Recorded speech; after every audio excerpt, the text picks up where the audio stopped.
Well, for our COBT listeners and viewers, it's Maynard, Mike, and Brett with our show one day before Thanksgiving. And we've got a doozy. We've got Pablo Vegas. He's the CEO of ERCOT. Pablo, as most of you know, took over ERCOT in 2022.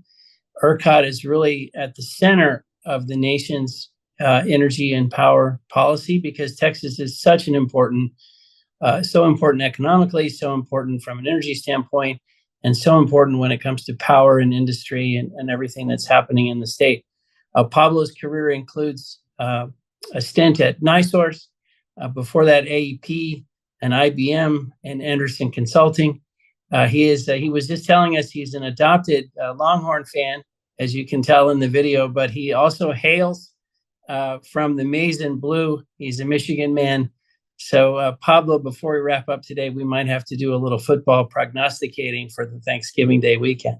All right, if we do that, we might have to focus more on the turkey and the stuffing than what I expect perhaps out of the maize and blue this Saturday, but that's all right. Well, we can go there if we need to. Well, you know, when the emotions get flowing, anything can happen. But seriously, Pablo, we're so delighted to have you join in this power world we're all living in. You know, it's hard to come up with a better guest than you. So thanks so much. Well, I appreciate it, Maynard. It's a real pleasure to be here with you all. You know, there's so much going on right now in the electric and the power industry in Texas, as well as in the nation.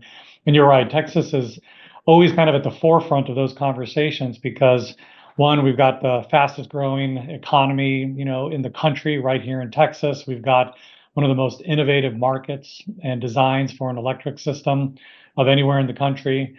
So we always find ourselves kind of in the center of the conversation on how things are evolving, what we can expect to happen as a result of trends that are happening in the electric space. So I'm looking forward to a great discussion here with you all. Well, fantastic. Well, Mike, as we jump in with Pablo and talk about the power world and ERCOT and all those things, what would you tell us about the markets or anything on your screen that we ought to be thinking about? Yeah, Maynard, today markets are kind of mixed. We're down pretty early in the day, and we'll talk about that in a second. But, you know, last week we talked about on COBT is, you know, markets are sort of in digestion mode, right? They're looking at, you know, Trump's cabinet picks, and they're deciding, what that's going to mean for policy. And the one pick that everyone was waiting for was a Treasury pick. He picked Scott Bessent to run Treasury, and I think in markets on Monday reacted very favorably to that because I think most people felt that he's a balanced person in the room and that tariffs would be, you know, they wouldn't be aggressive, right? We come into today, Trump goes on Truth Social and says that he'll raise, additional levies on tariffs from China by 10% and 25% on Canada and Mexico, all imports coming in from Canada and Mexico, and markets, trade off today. And so I think what we're going to see is this is going to be what it's going to be like from here all the way to, I guess, Inauguration Day. But, the one thing I would want to point out to is, Trump has also said that he wants to, drill, baby, drill. He wants the energy prices to be down significantly from here. If he wants to raise energy prices, go ahead and tax, Canadian and Mexican products by 25%. Just to give you an idea, U.S. imports of Canada and Mexican oil is around 4 million barrels a day. Okay, so it's very significant. And so my guess is this is Trump spouting off something, but markets are reacting to it today. So we'll see how that goes. From a crude oil standpoint, crude oil prices since the last COBT are kind of flattish and maybe slightly down. And the reason that is people are sensing that there may be a ceasefire in the Middle East, and so markets are trading a little bit sideways to down because of that. Now, before we meet for the next COBT, they're going to have a December 1st OPEC meeting. We've talked about this for many, many weeks. And look, I think what it's really boiling down to, and they're actually going to have it virtual as opposed to in person as it was supposed to be. My guess is they're going to basically look to push these curtailments probably another 2 to 3 months through the Q1 seasonally weak period. And so that's, I think, what markets are expecting. If we don't see that, I think crude probably sells off. If we do see that, crude probably continues to stay in the trading range that it's been in. So we talked about that. One thing I hadn't talked about in quite a bit of time is natural gas. And natural gas has spiked here from roughly $3 an M to $3.40 an M. And a lot of that is because of colder weather that we're going to be having over the next 6 to 10 days. But the one thing that people haven't been concentrating on is what's going on in Europe. European natural gas prices are roughly U.S. equivalent of $15 an M. And the reason why that is because they've had colder weather. They're getting less LNG shipments. But what's really interesting is wind generation there is down significantly. And so they're having to fire up coal plants, oil plants. I mean, it's going to be interesting as we talk to today about this, what this means for Texas, especially from a wind generation standpoint. And the last thing I'd say is just from an equity sector standpoint, we've had a flurry of deals this week. One Oak, as you know, went out and bought a piece of EnLink about 3 months ago when One Oak was trading around $90 a share. They bought the rest, and they are looking to acquire the rest of EnLink. One Oak stock is now $117 a share, so 30% higher. So it makes a lot of sense that they're going to do this. Equitable announced a deal with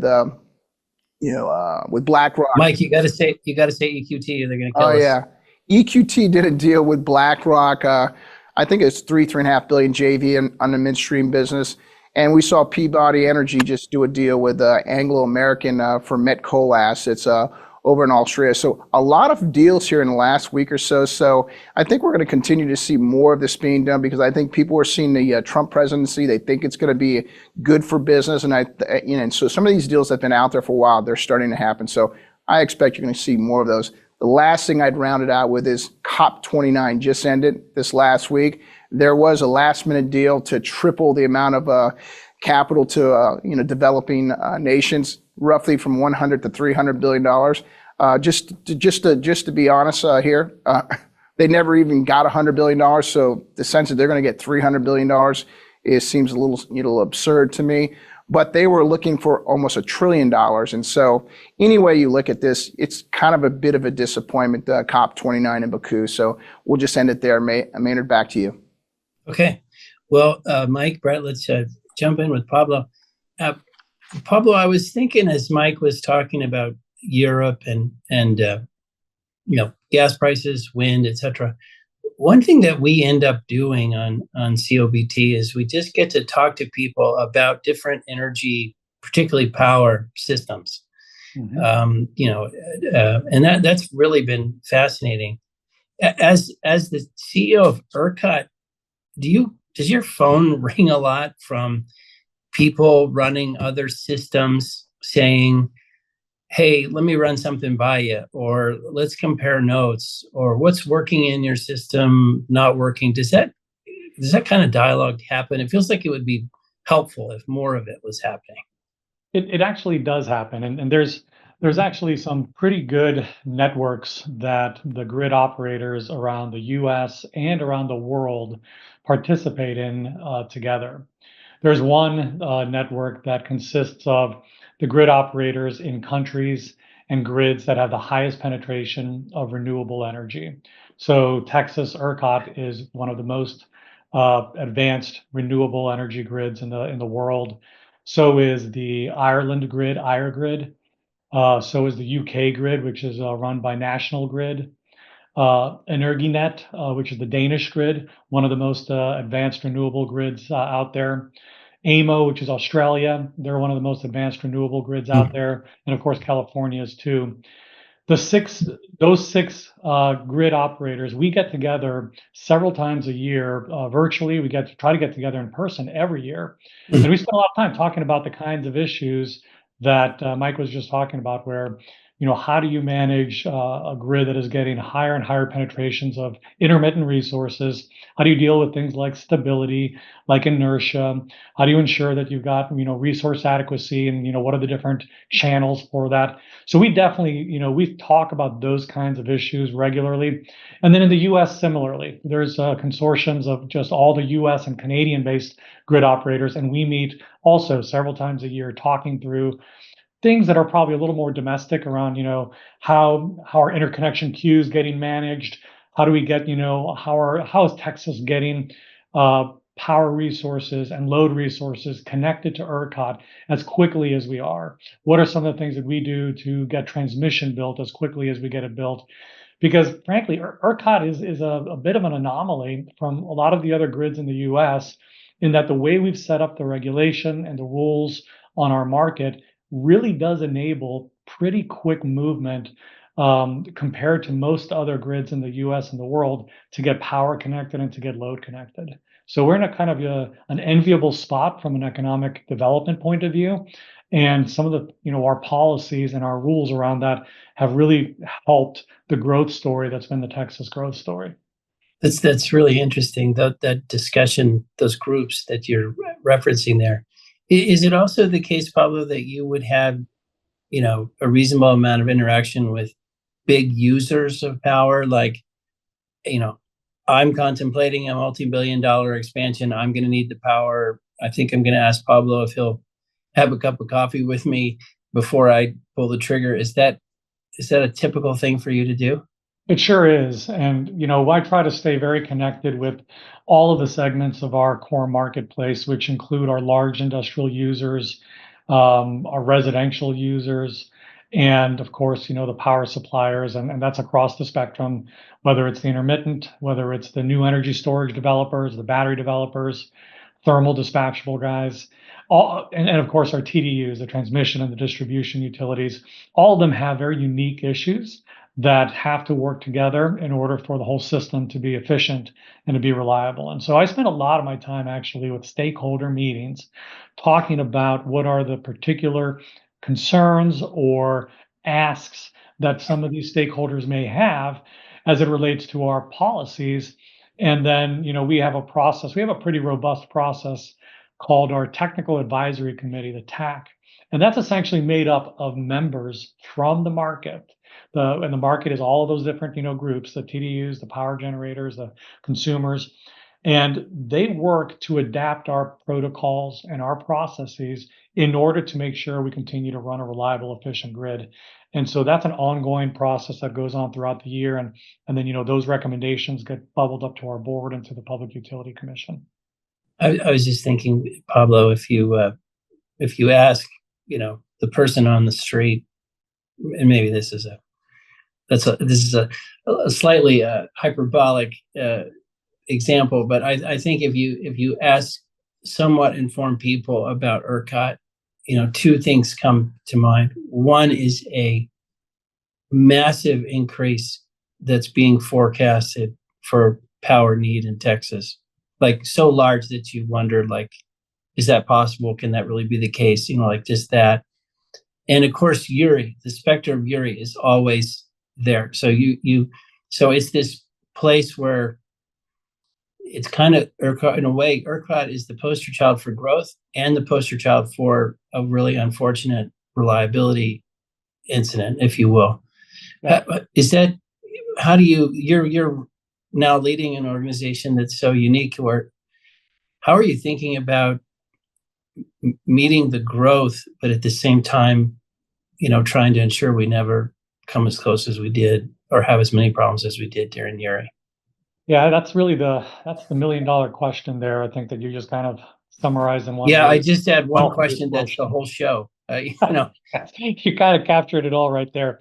So one of the things, somebody told me this and I checked it to make sure it was true, but the amount of growth that is in our forecast by 2030 is equal to adding the country of Germany's electric demand into Texas.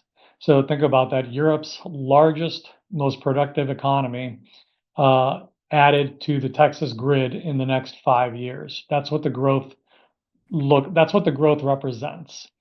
So when you think about Pablo, this is appealing to my old M&A background. Texas acquires Germany in highly accretive transaction.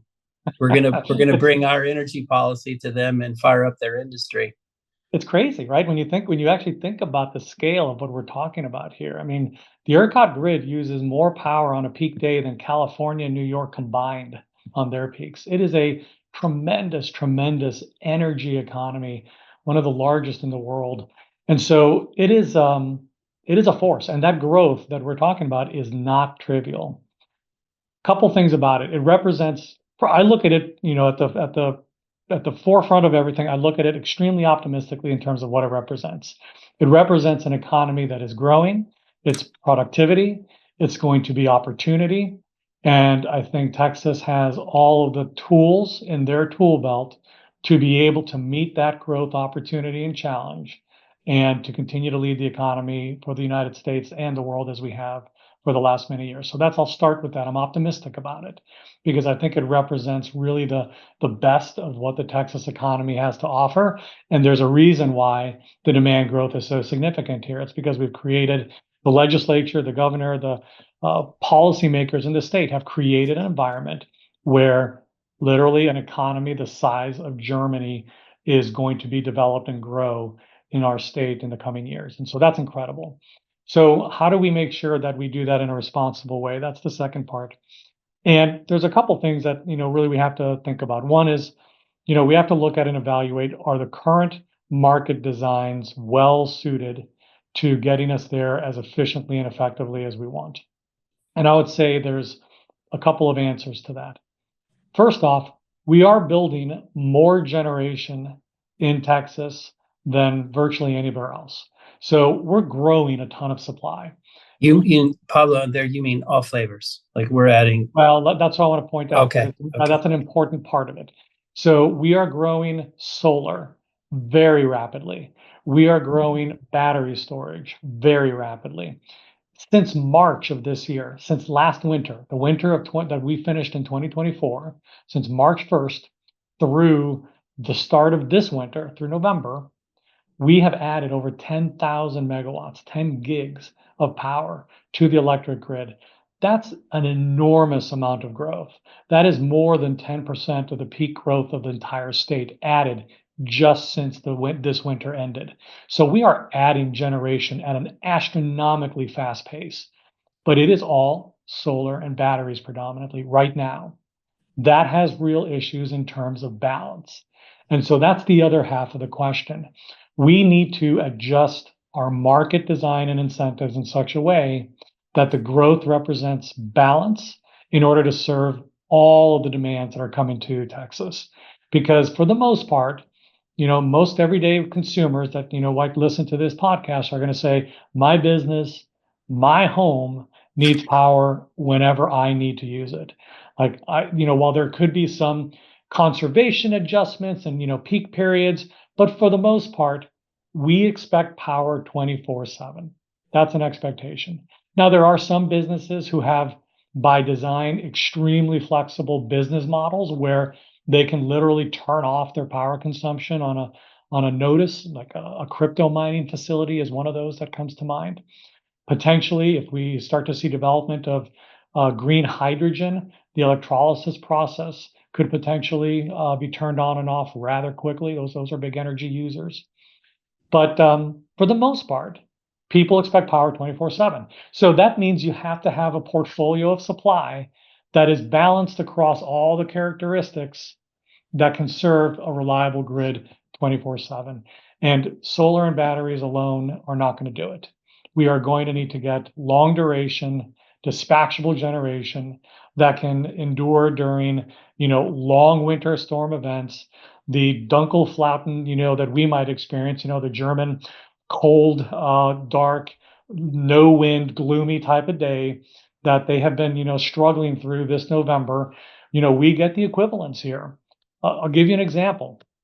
Last week, middle of the day, 12, 1 o'clock in the afternoon, we have 40,000 megawatts of wind installed in the ERCOT.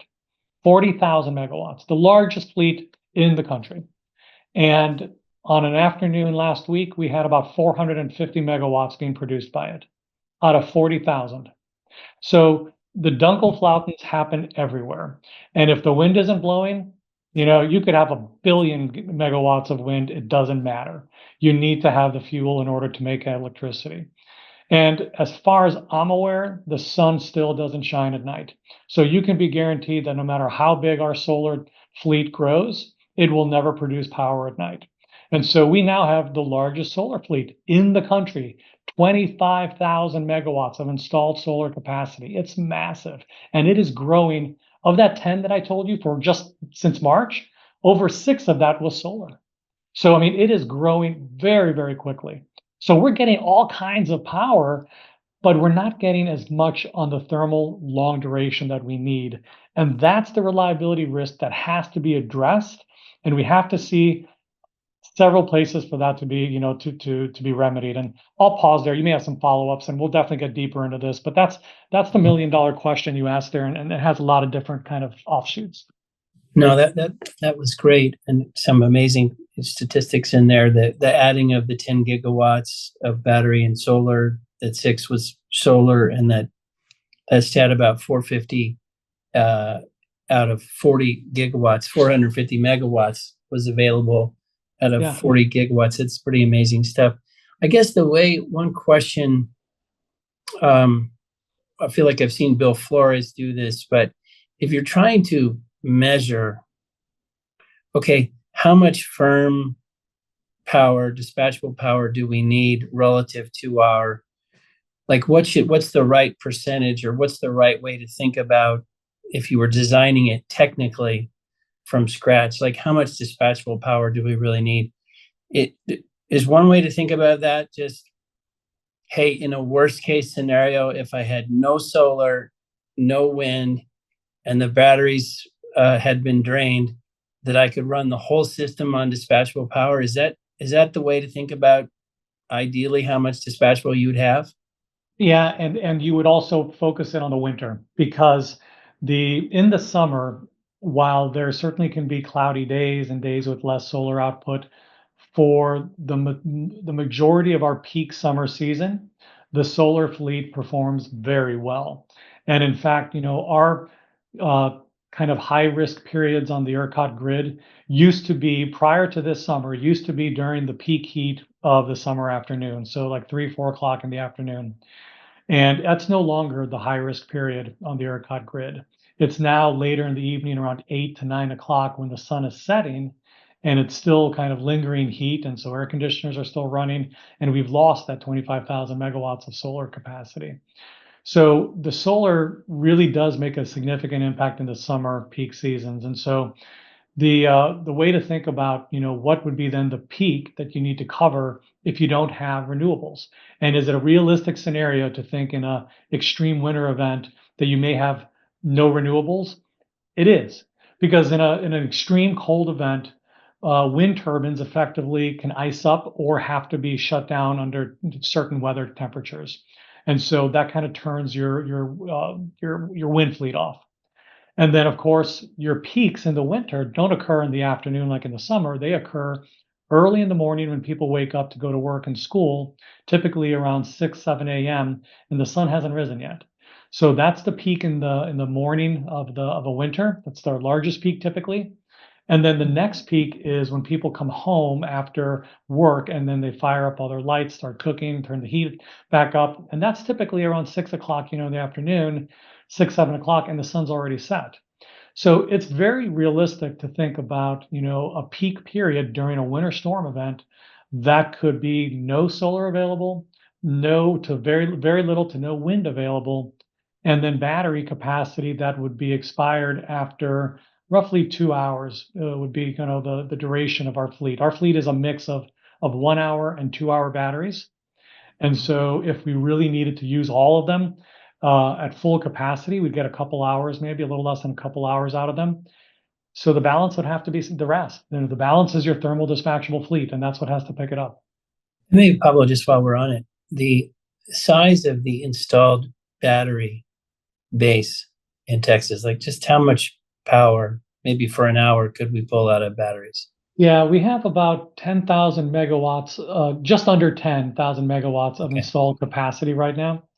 And so it deploys, it's hard to say. I think the maximum based on the inverters that you could get for an hour is about 7,000 megawatts, because inverters are configured and designed to have a specific output per battery. And so I think our blended across the fleet is around a 7,000 max per hour output right now. So this you've done it. I've been riding along as we've kind of set the stage on the dispatchable power conversation, and of course there was the Texas Energy Fund, which was a way to, to think about. I guess I don't want to speak for the legislature, but what's a way that we can, without changing everything, try to add a feature that will add some more of a flavor we could use. I know it's still early, but how do you feel about that Texas Energy Fund and the way in which it's either doing its job or not, or any observations there? Yeah, I'm grateful that the legislature took this up last session, and I think the Texas Energy Fund created a real boost that was needed to spur the development of some thermal gas, resources. It can incentivize up to 10 gigawatts, up to 10,000 megawatts. That's the max that's allowed under the statute. And from what we've seen on the interest from the applications for the loans, because it's a loan program, a loan and a completion grant. So like you get a kicker if you can develop it more quickly. It was very well subscribed, and so there was a lot of interest in leveraging the $5 billion that was allocated for it. So I think that's good to spur the market and to kind of get some of this moving, because it's clear we need to get some more duration and dispatchability into the power fleet. For the long term, though, I think we have to look back at the design of the core market, and I think we need to try to make sure that we value reliability in such a way that we create the right signals in the market design that would support a developer's interest to build something like a combustion turbine or even a baseload, combined cycle plant, depending on kind of what they saw in the forecast. But the market needs to be able to incentivize that. Those are 20, 30, 40, 50-year assets, and so it is a sizable investment. It requires some level of certainty that it's not going to be an economic failure. Of course, there's always risk when you put capital at risk, and in order to get a fair or even a good return, you have to take risk. But there needs the risk reward proposition has to be reasonable, and the market can't be tilted in such a way where it always favors the highly subsidized renewables and batteries right now, which are getting the benefit of federal subsidies, and we're seeing that in what's getting built. Our market is a truly competitive economic-based market, and so the reason why we're seeing solar and batteries growing at the pace that they are is because they're economically advantaged to do so. And the reason we're not seeing the thermal, the gas, is probably a couple reasons. One, the economics are more difficult. There's less certainty in terms of what the future will hold in terms of potential revenue with the kind of growth that we're seeing on the renewable side. And then, of course, there's the EPA. The EPA has created an environment with some of their recent rules, the greenhouse gas rule, the good neighbor rule, that have effectively made it extremely difficult or expensive to build baseload natural gas power resources.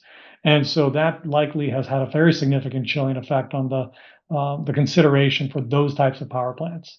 Maybe, Pablo, while we're on this point, when this EPA, the reference there to those two features, I think the one everybody's super familiar with is by 2032, the EPA says you got to have carbon capture or we're shutting the plant down. Is that the main thing you feel like the EPA is doing that prevents gas plants from getting built, or is there more? That regulation actually applies to the entire coal fleet. And so if a coal plant is intending to run after 2031, they're going to have to install carbon capture and sequestration. Yeah. So that is highly unlikely. So if that rule were to stay in place, it likely would see the closure of the entire coal fleet in the US, because the economics to build carbon capture on an old 40, 50-year-old coal plant, even if they're 20-year-old coal plant, probably doesn't add up.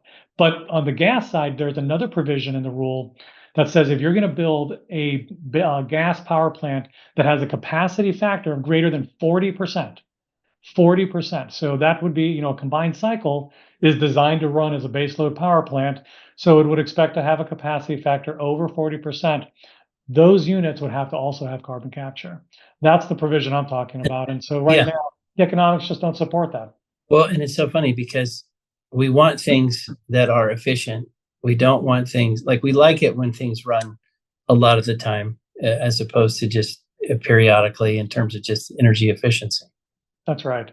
But I want to make sure, I want to kind of close the loop because I don't want to not address the point and kind of lay out this kind of dire picture on this whole kind of reliability and dispatchable generation side. There are issues that have to be addressed. There are ways that we can address them with the tools we have today. And so there's a couple things. So beyond the Texas Energy Fund, which is going to kind of spur a development of a set of power plants, we're looking very closely at the way that we use our what we call our ancillary services, and that's essentially the reserves on the system to make sure that we're always anticipating any kind of a operational issue or a forecast error.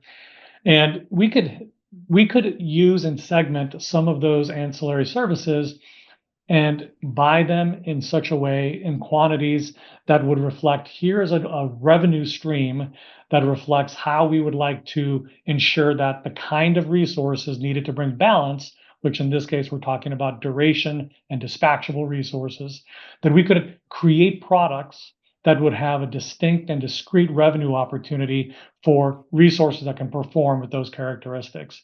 And if we can take those services, those ancillary services, and be able to, in a stable way, show this is how we're going to run the market for the next many years, that can provide a signal for a developer to be able to say, okay, with the growth that's coming and with the market design that's going to create that revenue opportunity, I can justify and finance a power plant.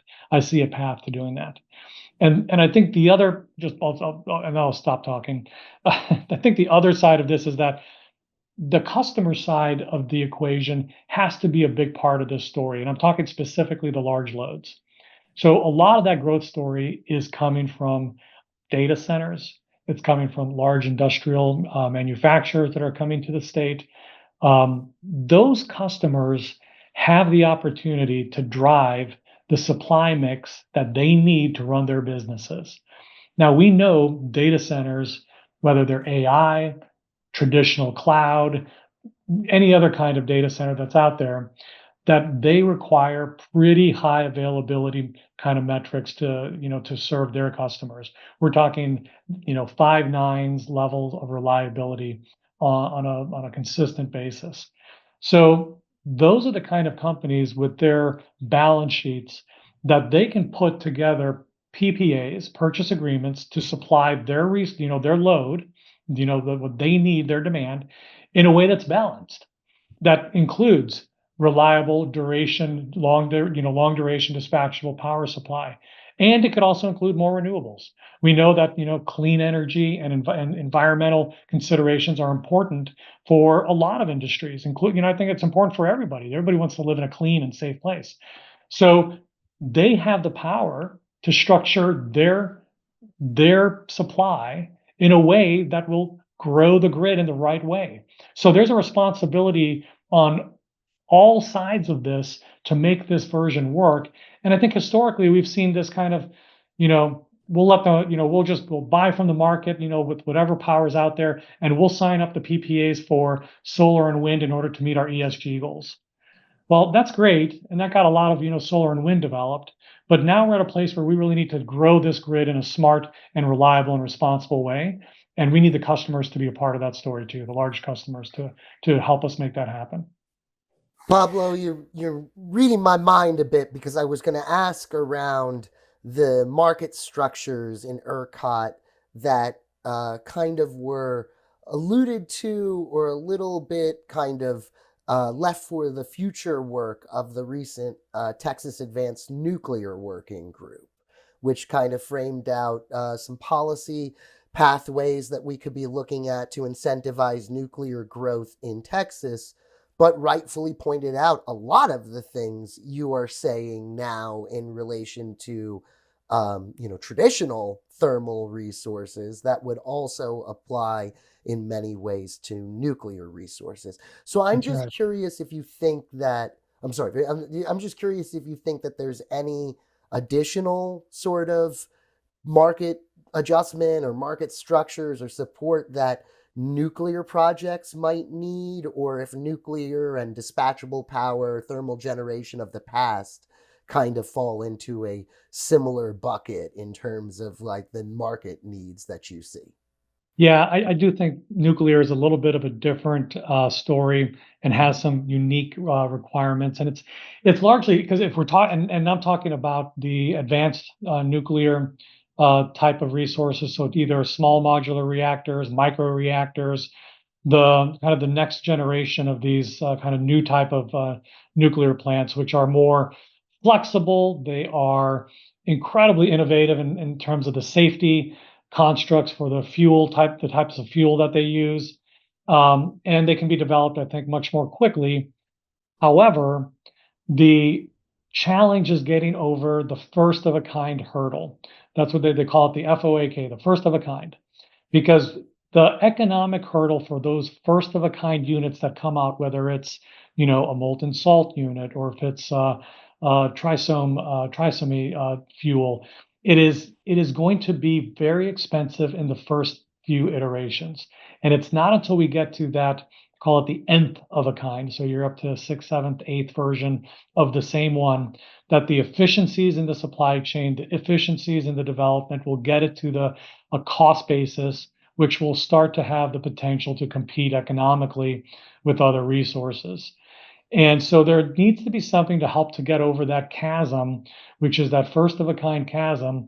And that could come through a combination of various things. It could come through federal grants, state grants. It could come through programs like, a Texas nuclear energy credit or a Texas nuclear portfolio standard that adds an incremental value to, in an economic way to the characteristics of what these new nuclear facilities bring, because they're a whole different animal, right? They're clean, no carbon emissions. They are extremely reliable. The new versions have the ability to be flexible in terms of their output, so they can move up and down with a lot more flexibility. They're long duration. Some of them don't have to be refueled for years. So they have incredibly unique characteristics, and they also can create steam and electricity, in their production cycle in a way that can support certain industrial customers highly effectively. So there's all kinds of interesting characteristics to this new nuclear technology that I do believe we have to find a way to get over those early economic hurdles, and then we'll see the market really take off. And I think private partnerships will be a part of that story. We're already seeing a little bit of that with, Dow with the project that they've got here, and I think it's in Seadrift, that they're going to be developing a molten salt reactor. There's some exciting things that are out there, but it does require, I think, a little bit different treatment than what we've been talking about for the traditional gas fleet, Brett. And Pablo, just as one additional follow up, just curious, do you, because you talked directly about advanced nuclear, which I think is, a super, I agree with everything you said and the super aligned, except I'll just one say the Seadrift project is a high temperature gas reactor. That's right. That's right. Thank you. Yeah. No, you're Thanks you're for good. clarifying. Yeah. The only other question I might ask though is, do you see maybe the large new nuclear, like perhaps the Vogtle type AP1000, The AP1000s. as a third sort of category in this discussion? How does the overlap in the Venn diagram work between your thinking for traditional thermal plants, advanced nuclear, and say if, God forbid, somebody wanted to build a new large generating nuclear site, which I'm sure, as you said, demand might be there in 7 to 10 or 6 to 10 years, depending Yeah, on. I think it's a very viable and important part of the strategy, because the reality is, if you look at our thermal fleet here in Texas, nearly 30% of that thermal fleet, and that's across coal, gas, nuclear, is over 40 years old. 30% of it. Over 10% of it is over 50 years old. So our thermal fleet, over 70 gigawatts, you've got upwards of 10 to 15 gigawatts right there that are in the 40 to 50 year range. So we're going to need something to replace that baseload generation. And I think large scale nuclear is an excellent strategy to do that. There's obviously a much better supply chain already established for that. We understand the fuel and the fuel management, and the technology and workforce issues are a lot better understood. So I do think it's part of the story. But in order for that to happen, markets around the country have to value the characteristics of what a nuclear plant brings differently than other type of power resources. And historically, markets haven't been very good at doing that. And that's why it's been so difficult to overcome the economic hurdles to get new nuclear built, and why it required a regulated kind of environment in the Georgia Power and the Southern Company system to get something like Vogtle off the ground. It required a partnership saying, hey, we're going to value what this is bringing to the table and the premium that it costs, and we're going to put that into a regulatory construct. The ERCOT market would need to have some adjustments in order to value the characteristics of a nuclear facility enough to be able to incentivize it as part of our ongoing development strategy. But I strongly support it. And I think the reality is, if you want clean, long duration, reliable energy, large scale and small scale nuclear needs to be in the conversation. Pablo, what kind of blows me away is that the forecasted amount of power that we're going to need by 2030 is what I think 150 gig or something like that. So almost a double from where we're at. And I kind of look at where ERCOT is, where Texas is. I mean, it took us 40 or 50 years to get there, and we're trying to attempt this in 5 years. That typically doesn't always go as smooth as possible. The question I really want to ask you is, we've seen PJM, we've seen MISO sending pricing signals to the market that we need this generation. They're not going to be growing as quickly as ERCOT is, but they have a capacity market, and those prices are exploding. But if you look at Texas, if you look at ERCOT, you're really not getting that pricing signal yet, and it's going to be the fastest growing region, or fastest growing ISO. What is the disconnect in your mind? I think that's a really good question, Mike. And it's that dislocation is something that I've been talking a lot with the power and the power community and the developers, because frankly, I think it comes down to, there's a little bit of a question mark around, one, the total value of that growth picture. Is that total value realistic? And I think there's some fairness in that question. So from a pure kind of just looking at the different industries that are in there and kind of what the growth trajectory looks like, there's probably some softness in the hydrogen side of that growth story. The hydrogen was a pretty significant, over 10 gigawatts of that story was hydrogen, green hydrogen. And right now, I'm not seeing the customer side of the hydrogen story substantiating the amount of production that's in forecast anywhere in the United States, including Texas. So I think it's just I think that's a tough load forecast to say there's a strong confidence in that one. I think there's the lack of clarity in the IRA rules is making it difficult. I think even with the IRA subsidies, I think the end product cost is fairly high. And so I think it's just a tough case to make. So that one, I think, there's a fair question around that. There's also a little bit of a challenge, I think, coming from the power community to say, hey, is that 150 completely clean in terms of could data center developers, could crypto developers have put in a project in CenterPoint's area, in Encore's area, in AEP's area? Could we have those kinds of circumstances? And so we need to go through and make sure that's not the case. So there's a little bit of a mistrust that it's quite as big as it is. All that being said, cut it in half, Mike, and that takes us to 115. 30 gigawatts of growth in 5 years. TEF is going to give us 10. How much coal will retire in the next 5 years? Just from a pure economic, forget EPA, forget any of those factors. Let's just say, just on an economic basis, if you put 10 gigawatts of clean, new, efficient CTs and maybe a combined cycle in there, how much will that push off the margin older gas steamers or coal plants? So we'll see some retirements. And we're still looking at a 30 gigawatt growth story. How in the world do the forwards not reflect that yet? So I'm struggling a little bit with that dislocation. I think it's going to be one of these things where all of a sudden we start to see these contracts and these interconnection agreements signed by developers, and all of a sudden we're going to say, holy moly, it's coming. And like what happened in the PJM capacity story, where one year they printed forwards at a $26 price, and the next time they printed it over $400. I think we're going to see a big jump in the forwards when we start to see the reality of this forecast firm up and people realize there's going to be a real opportunity here. Yeah, that was a fascinating exchange you guys just had. The thing I remember, at least in oil and gas markets, when you'd asked about the forward curve, people would say the only thing you know about them is they're always wrong. Yeah, but so it sounds like it might be applying to power.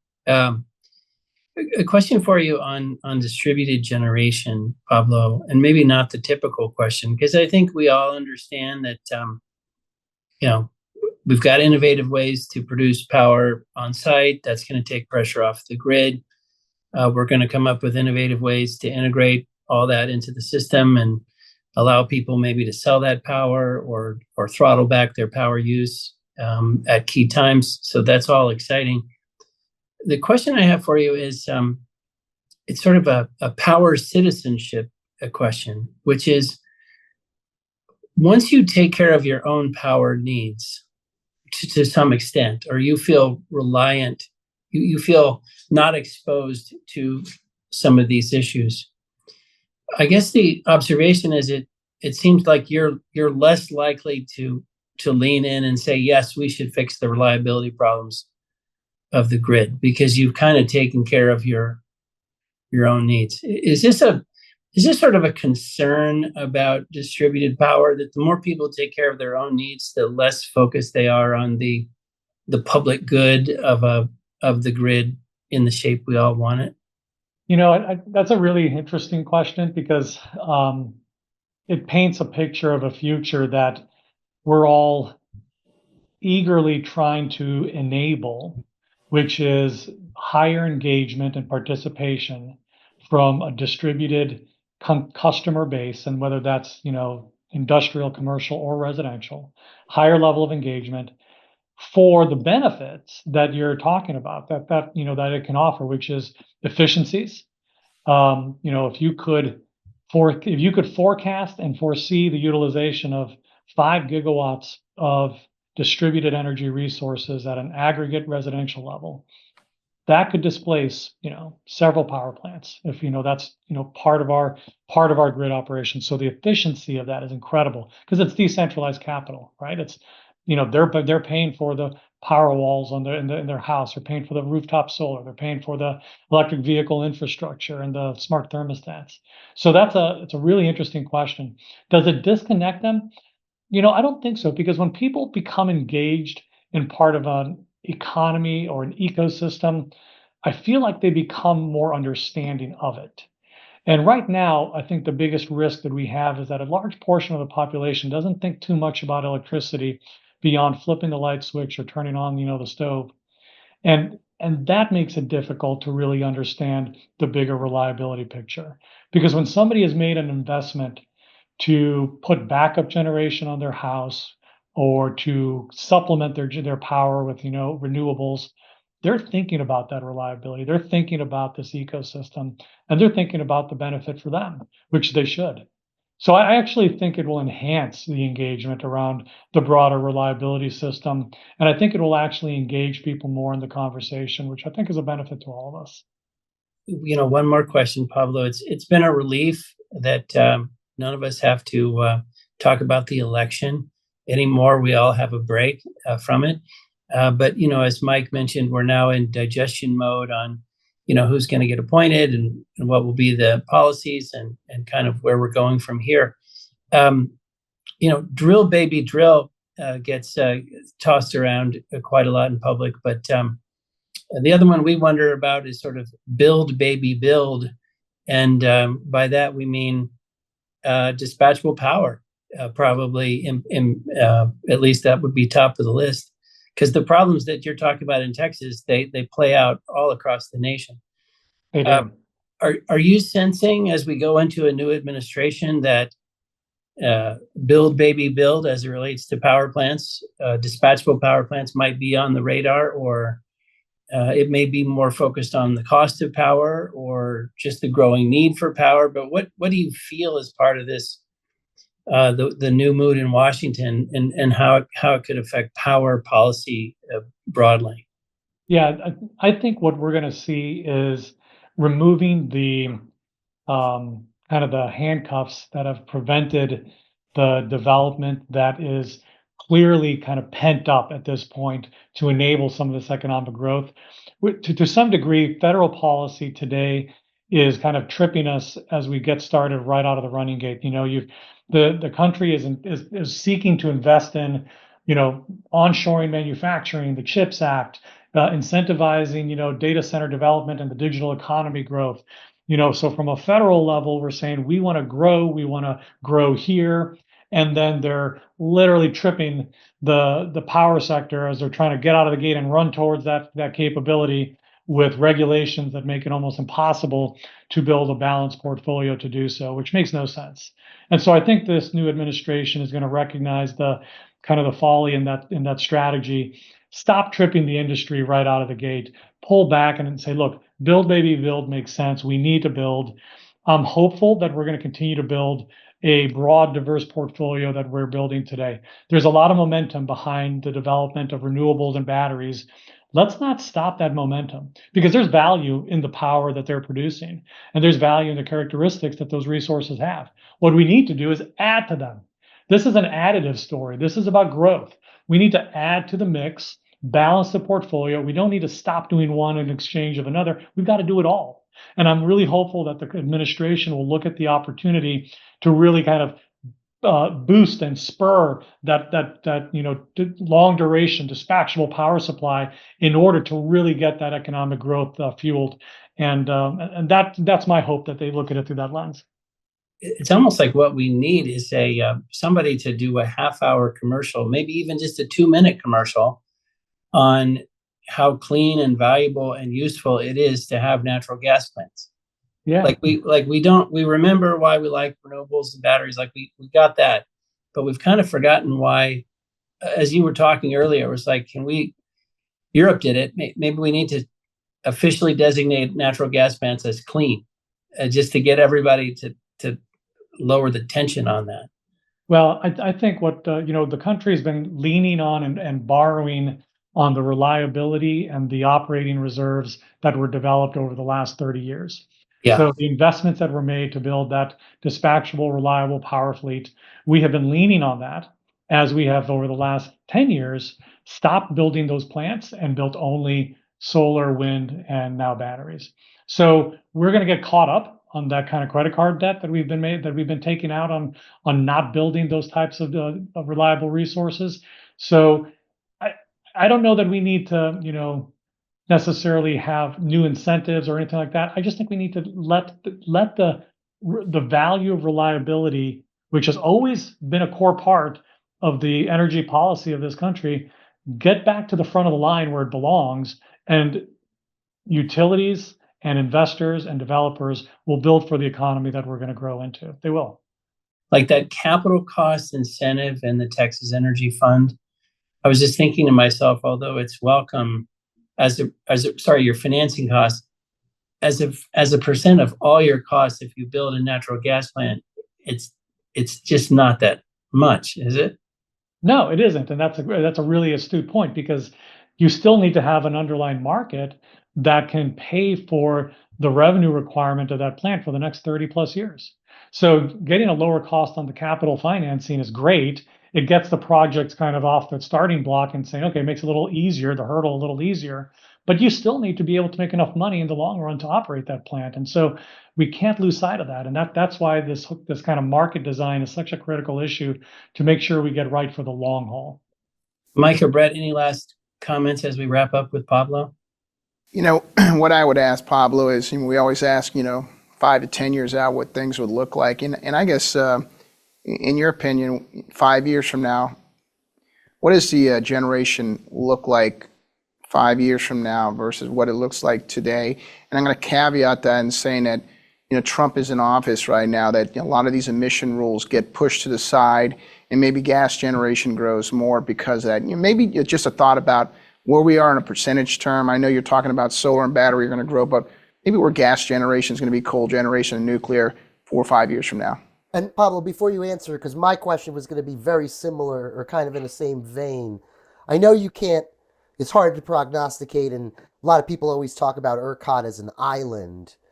But do you think that the waters are going to, recede a little bit or rise more? Are we going to be building bridges to the mainland a little bit more? In addition to your questions from Mike around what our generation mix might look like, I'd be curious what you think ERCOT generally and broadly, what the future of ERCOT might kind of look like. Is it going to be more independence or more joining with the rest of the nation to kind of deal with these growing demand challenges? Yeah, really good questions on both fronts. And I think on the, I'll start with the first one, Mike, and just say, look, I think it is going to be a better balance is going to come into play. I think taking off some of the constraints on the federal side will enable the rational economic actions to happen, which is going to be the investment in more gas supply. I do think coal is going to come off of continue to come offline, but it's because of economics more than anything. As long as coal can run economically, I think it'll stick around.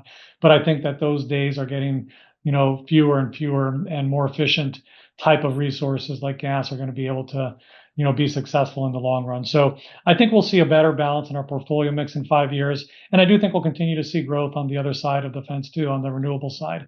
And I think that's good, because I think it brings balance and brings different characteristics to a portfolio. For the grid itself, there's a few projects out there, Brett, that are looking to build some more DC type connections out of ERCOT into other parts of the US grid. I think some of those will probably get built, but I don't think it's going to materially change the characteristic of the ERCOT grid as an energy island. And there's an important reason for that. Not having to work with, through the FERC on our wholesale power design and on our transmission siting really gives us a speed advantage. It allows us to make changes and be extremely responsive to what's needed in the economy here in Texas.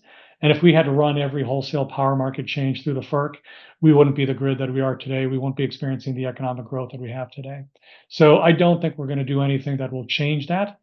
And but we may see a few more DC lines that are built because they're economically advantageous for the developers. And I think that's fine. I think that's just a market working in the way it should work. But I'm optimistic about that future. I really am.